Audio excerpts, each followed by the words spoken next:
Got him!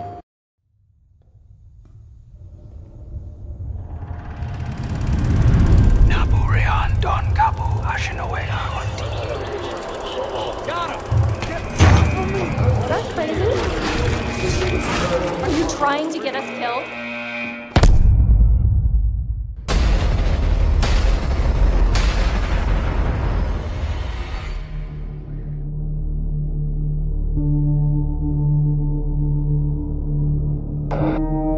The Inpatient is a psychological horror game made exclusively for PlayStation VR, and it's set in the Blackwood Sanatorium in the 1950s. No!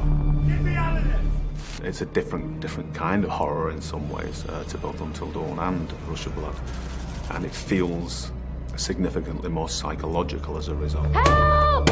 You can't just leave me in here! The character in the game can't recall anything that's happened prior to the game starting, so in that sense they know as much about the story as the player knows when they embark on the game. So I think it'd be wrong for us to give anything away about that, and that is uncovered during the experience. Do you remember who I am? Do you know why you're here, Joyce? The great thing about PlayStation VR is it puts you right in the action. You're playing as yourself.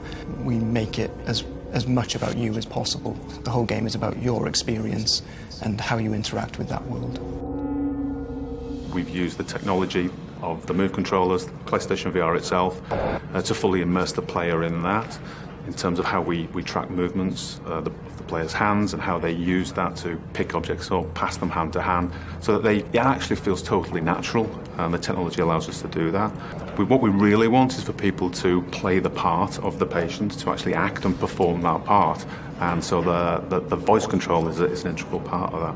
If a character is speaking to you, you just say the words to respond how you'd like, and the system makes the choice appropriately. You understand I want what's best for you.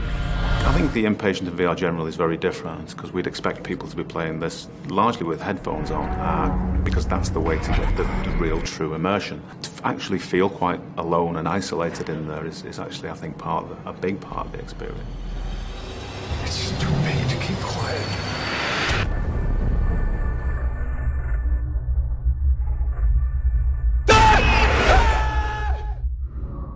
PlayStation